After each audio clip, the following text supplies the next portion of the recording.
to go. Hello, ba-ba-da-ba-ba, ba-ba-da-ba-da-ba-da-ba-da-ba-da. Hello, ba-ba-da-ba-ba, ba-ba-da-ba-da-ba-da-ba-da-ba. Welcome to Tourism Talk. I'm Laura Schaumburg, Marketing Director at the Paducah Convention and Visitors Bureau. Today we have Landee Bryant-Greene, Festival Director of the River's Edge International Film Festival, to tell us about the 10th anniversary of the festival this November 6th through the 9th. Welcome, Landee. Thank you so for much. joining us. Happy to be here. Glad to have you back. You've been on Tourism Talk before, but this year we have a special anniversary to celebrate, 10 years of River's Edge. Tell us a little bit about the festival and how it started. Sure. It started in 2005. That was prior to my involvement. A group of people that were very passionate about the Film Society decided, and it was kind of always the intention to have a film festival. While we do highlight independent film, a film festival is where you truly highlight truly independent film.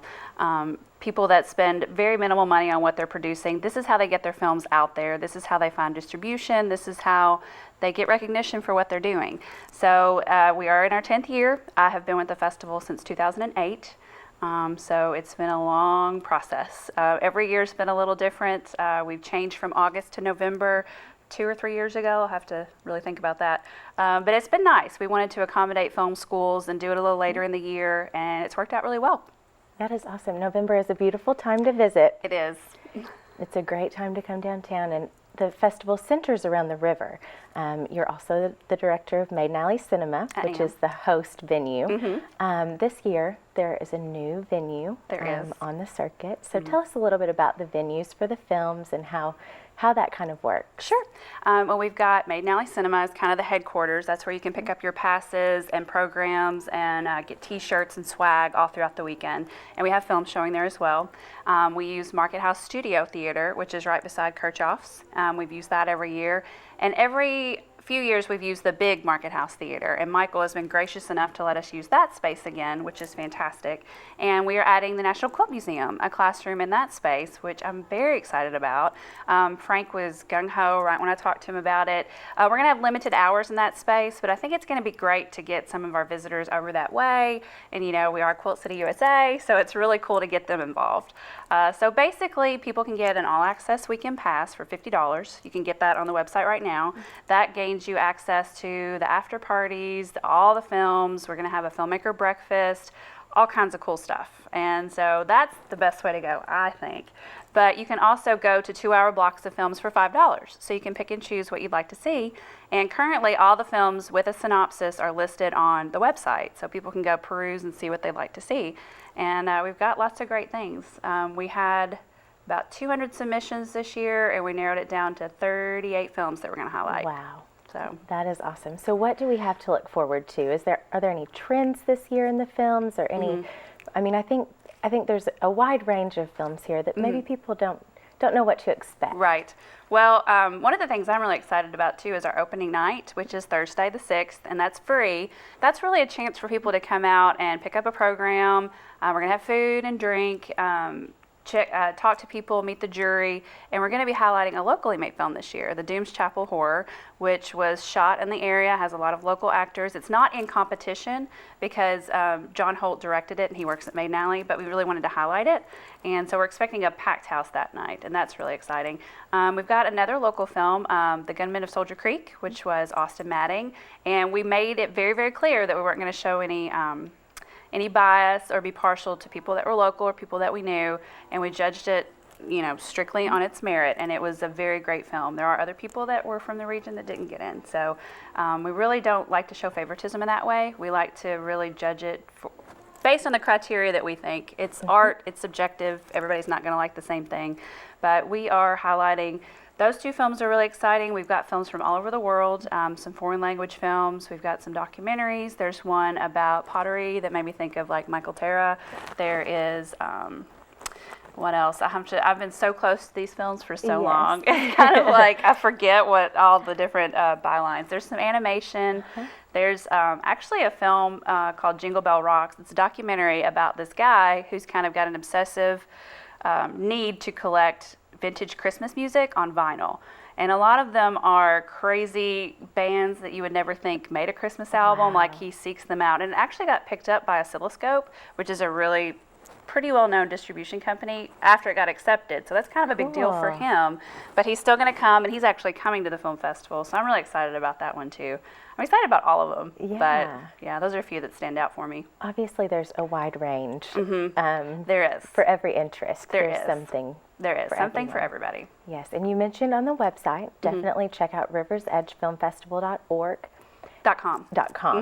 And check out all those synopses. And how, so you mentioned the program, and if someone comes to the festival, whether they get a pass or just do a block of films, they can pick up a program. And where do you go from there? I would say, come Thursday night is what I would say, to pick up a program. We're actually going to try to have those printed. Sometimes that depends on everything getting in from the filmmakers, printed well before the festival. So locally, they'll be available around town. I usually take some to Etc. Coffee House, and we'll have them at Maiden Alley for regular patrons that come in. So they would just need to spend some time with it and look through it. And we'll have, on the website, there are images, which I think are really fantastic, that get you inspired, film stills from the movies. But really, anything that piques your interest, I do this every year. I'm close to it, I'm biased, but I just challenge people to step outside their comfort zone and realize that this is not a big budget film. This is not something you will probably ever see anywhere else. You're definitely not going to see it at Cinemark anytime soon, or a bigger movie chain theater, which are great places too. But that's what I think is unique about it, and that's what I think sometimes, because I never went to film festivals before I really got into the industry with what I do, and now I'm totally engulfed in it, and I see something that amazes me, and it's kind of intimate and special that you get to see these things that this filmmaker is sharing with you in Paducah, and you can't, and that is your only opportunity. So I really just don't write it off, because it's not what you're used to. That's awesome. So, That's a great plug. Yeah. I think that you mentioned kind of the concepts of these films, and it really is about the art of it. And someone is so passionate about this idea. It's a little bit different than mainstream movies. Not that they're not great too. Right. But this is such a great opportunity. And there are some film festivals out there that people have heard of. Sure. You know, Sundance, which you attend. I do. This will be my 5th year, which is... That is so awesome. I would love to be Sundance some year. I don't think we'll get that big, but it's kind of like the Quilt Show for Paducah. About 30,000 people emerge on Park City, Utah, which has 7,000 people in it. So it's pretty amazing. Smaller than Paducah. Yeah. That's amazing. Well, this festival is certainly gaining some notoriety around the country. And I brought Story Magazine today, which is a Kentucky-based magazine, and they featured River's Edge, and the title was Kentucky, with a play on the Cannes Film Festival. So that's an awesome feature. It is. They're a great magazine. It really, it is such a treasure to Kentucky. And the editor even says, did you realize we had a film festival in our backyard? And an international film festival at that. So we're very proud here in Paducah, certainly, to have this celebration of the art of the cinema. Well, thank you. And it is international now. It is. How speak about that a little bit, about the international aspect. Well, that too has grown every year. That was something that was the international, because it used to be just River's Edge Film Festival, and the international was added. Again, I should know this. I forget what year that was added in there, but since I've been involved, we've gotten international submissions, and they've kind of grown every year. We actually got a submission from Iran, and they had to submit it digitally because they will check the mail, and if it's content that they are not agreeable with, they will not send it. So I've learned a lot through that. And our winner 2 years ago was Between Two Rivers, the documentary about Cairo, which these guys were from the United Kingdom, and just happened upon Cairo, Illinois, and did a documentary that was amazing. So it is an eye-opening thing for me, and a lot of those films as well don't get in. I mean, we don't put them in just because they're international, but there's some really talented filmmakers out there. There really are. It was a pleasure to meet those filmmakers from the UK a couple of years ago. They came to Paducah. They did. And were at all the after parties, like you mentioned, and the events. And I think that those are really, the filmmakers are coming. They are. And so for film lovers or aspiring filmmakers, this is a great event to come out and make some connections. Absolutely. Well, and to that, I'll speak to the jury, too, because the biggest coup, which was so amazing, was, and I hope I'm going to make him watch this, Tim League, who started the Alamo Draft House, which is the premier art house cinema in Austin, Texas. I met him through the conference I go to during Sundance. He is just such a humble, amazing guy who's not a filmmaker but just loves film. And he has now branched out. I think he's got 10 or 12 across the country. New York, LA, a lot of the bigger cities are opening Alamo Draft Houses. And he's got distribution companies. And I sent him an email just like, he's not going to do it. And then he just replied back. He's like, well, that's New York Film Week, and I usually go to buy, look at films. He's like, but I'm going to skip it this year. And I'm going to come to Paducah and bring my family. He's like, I've never really been to Kentucky. So, I mean, we're going to be introducing him to Kentucky, which is really cool. Yes. So he's awesome. And then Neil Block, who's head of distribution for Magnolia Pictures, which distributed Blackfish is one that I'm thinking of right now, which was a documentary about SeaWorld. And he's coming, which is a big coup as well. And Martha Stevens, who is an alum of River's Edge, whose film got Best Narrative Feature in 2010, Pilgrim Song. And she just premiered her last film at the Sundance Film Festival, and it got picked up by Sony Classics. Wow. So I was really excited to invite her back because she's seen great success. She's from Cincinnati, so she's pretty close. And I just can't wait to show people how great Paducah is, all these people. So That is yeah. wonderful. Well, she's been here. She would come with her Yes. films, so I'm excited to have her back. That is a great jury. It is. Kind of every aspect of the filmmaking represented there. Exactly. And they're going to have to agree. Like, their heads are going to have to come Yeah. together, and they're going to have to agree, Right. which should be interesting. It will be. Yeah. So speak about, I guess, the process that goes into this. The jury is a huge part of it, but what goes into getting to that point? Sure. I mean, that is a process. We start our call for entries, like, after this film festival's over, we'll start right over again and get submissions for 2015. So as we get films, we have a review committee that is volunteer-based. I get people from the community, different backgrounds, people with knowledge of filmmaking, people who just like films. You want all the different perspectives. So we have viewing parties. I like to call them a party. So people will come. I give them food.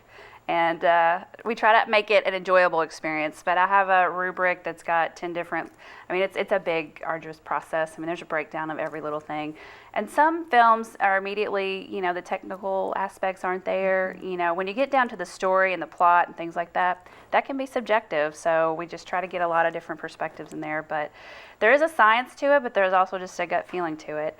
So we just sit and watch films for every week for many, many months until we get to the core of what we're going to showcase during the film festival. So we do that. We narrow it down to the 37 this year that we're going to show. And the jury, I've sent them off so they can review some of the films ahead of time. They will watch some while they're here. They really want to watch the films that the filmmakers are in attendance because we'll have a Q&A afterward. They get to hear a little more about the film. So then they decide. I give them kind of I give them guidance, like they have to pick a best of the fest because that's just what you do everywhere. There's got to be a big winner.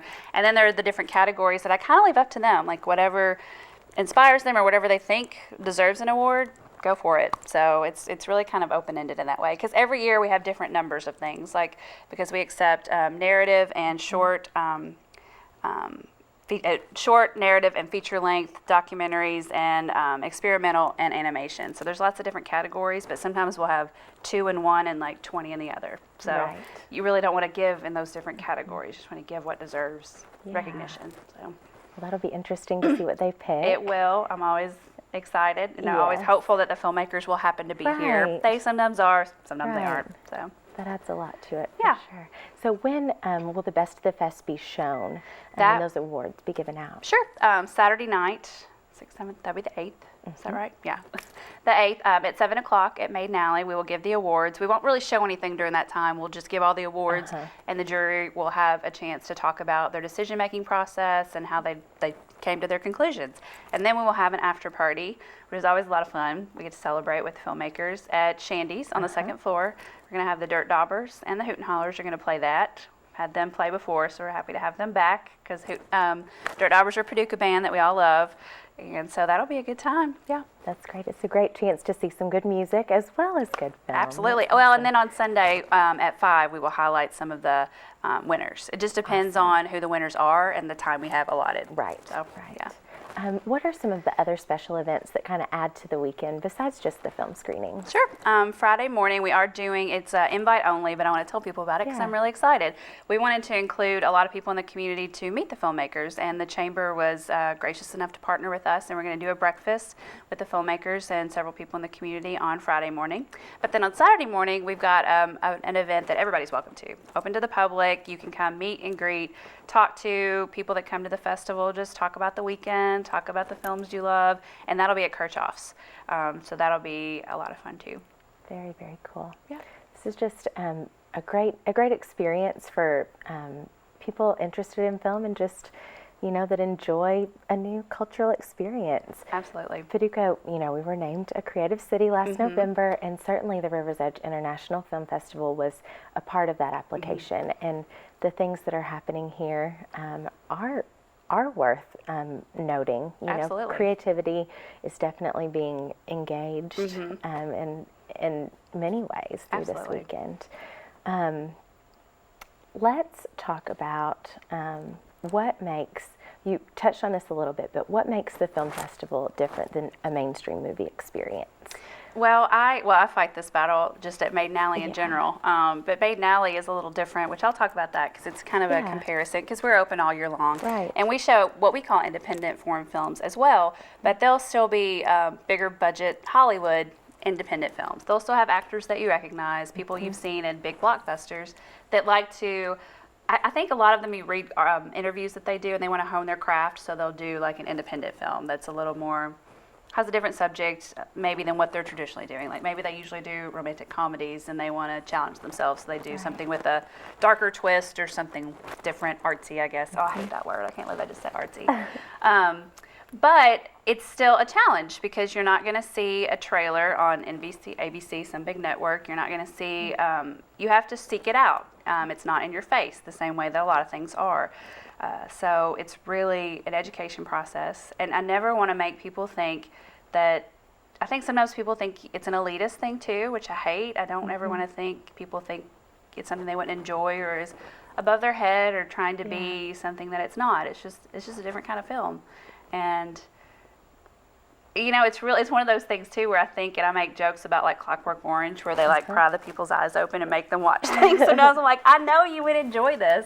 I've just got to get you there. Yes. So, and it's affordable, and it's if you don't like it, try something else. Right. I mean, film is just something that's why I love it, because it touches everyone. I mean, who has not seen a movie? Lots of people not at Maiden Alley, but we're working on that. Right. So yeah, it's just an education process, and this year hopefully we're hoping to get Paducah, obviously locals, we'd love to come out and support.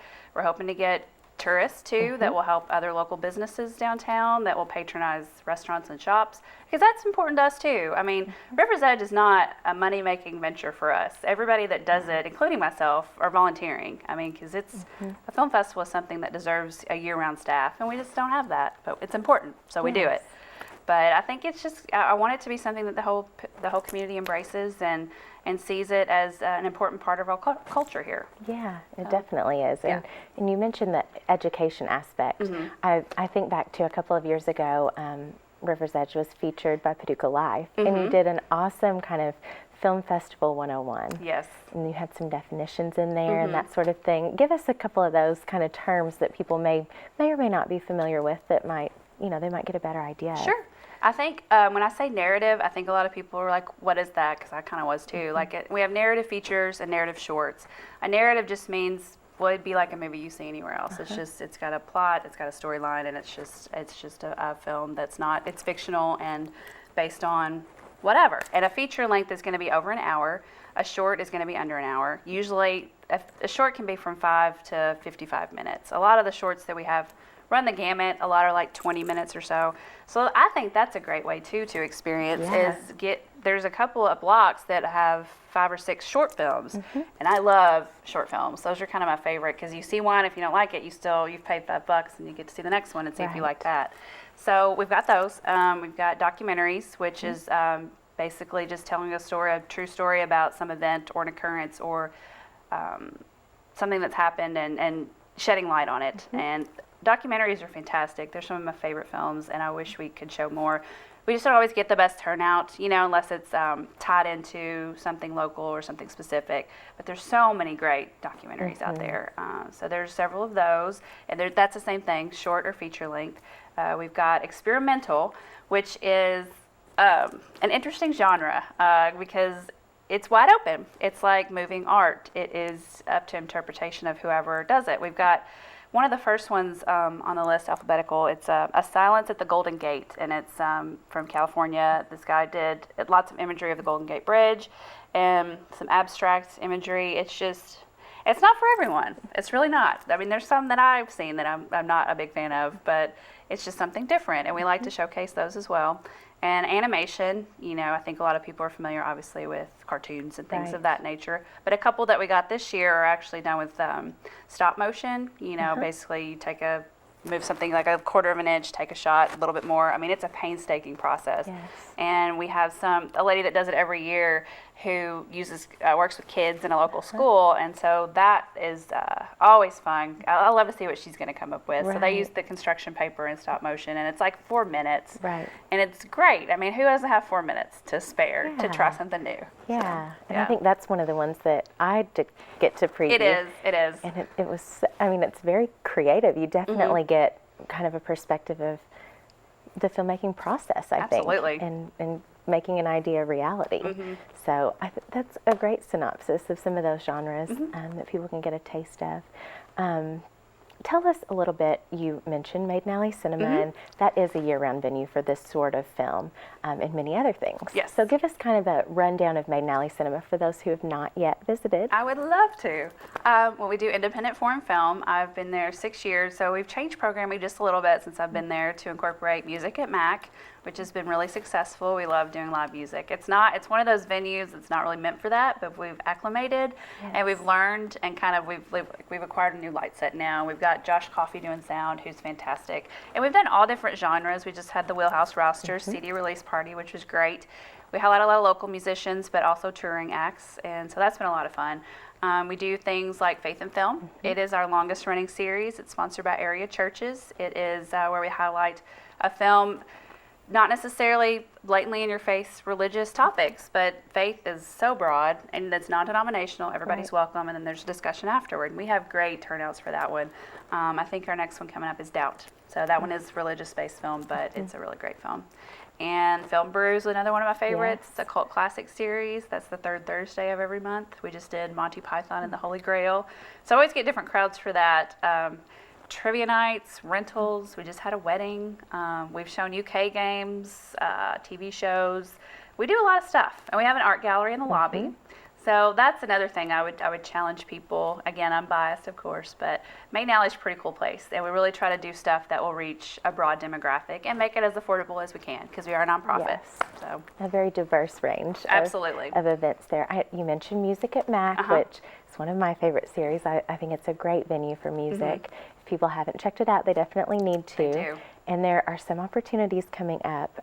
A band from Italy that we met through the Creative Cities Network is coming back for round 2. I'm so excited because they loved Paducah. And, we met them through you guys, through UNESCO, which was fantastic.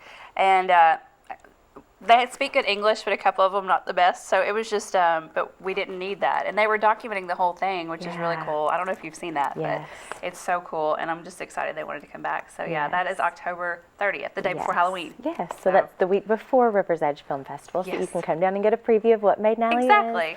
Pick up that program. Which they do video installation too, I wanted to mention, which is really why it's so cool for our venue. For them, it's perfect because they make their own music and their own video installation behind them, and it's just such a cool experience. Yes, and Joycut is their name, and we describe them kind of as a mix between Pink Floyd, tribal, electronic.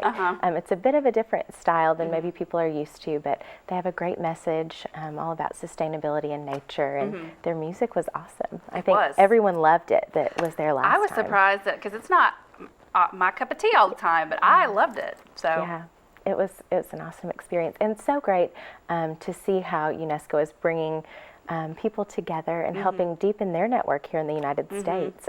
They came back within the same year to do a second tour. So It's so cool. it really is. Yeah. It really is. Another offering at MAC that you have started offering is the MAC Talks, which is another great way to make use of that space. Tell us a little bit about those. Well, we've had 2 thus far. We had Miss Betty Dobson from Hotel Metropolitan come and do a talk because I think that is a place that some people forget about that's really awesome, and that was very cool. We did. Now I have to think. We do so much. Sometimes I forget. Our next one coming up is about music and film. Dr. Norm Wergler, who's on our board, who teaches WKCTC, is going to come do a talk with John Walker about they had a cute little name for it, but it's basically about horror films and music and how it impacts how your experience when you're watching a film. So I'm really excited about that one too. And then J.D. Wilkes is going to come do one about his book, Barn Dances and Jamborees. Yeah. So that is something. It was just, this is the first year.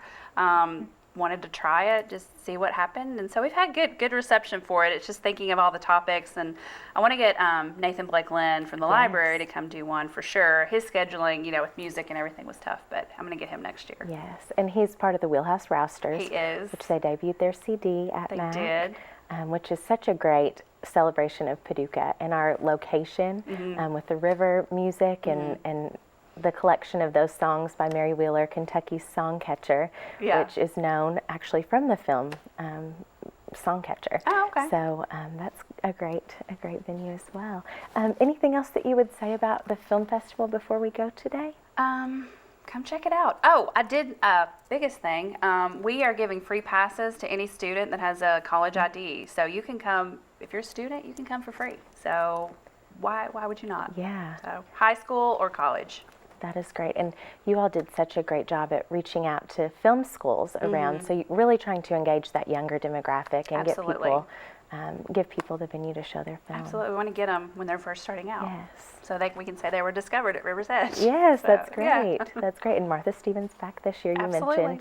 mentioned. I want to make note that on the YouTube channel, the River's Edge YouTube channel, you did interviews with all 3 jurors. I did. So people can get an idea of who they are and who they can meet at the festival as well. Yeah. All right. Well, thank you, Landee. November 6th through the 9th. Yes, ma'am. River's Edge International Film Festival. We'll see you there. Thanks.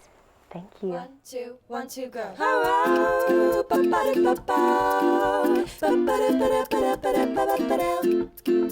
Hello, ba-ba-da-ba-ba. Ba-ba-da-ba-da-ba-da-ba-da-ba-da. Ba-da-ba-da-ba-ba. Ba-ba-da-ba-ba. Ba-ba-da-ba-da-ba-da-ba-da-ba-da. Ba-da-ba-da-ba-ba. Ba-ba-da-ba-ba.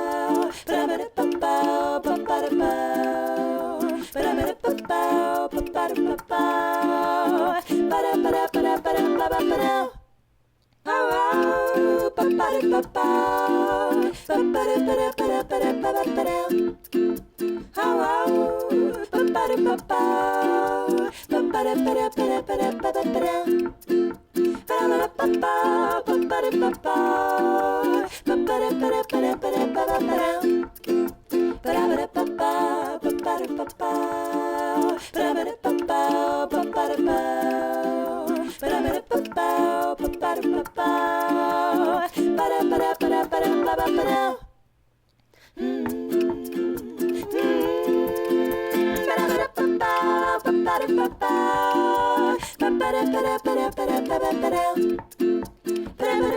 Ba-ba-da-ba. Ba-da-ba-ba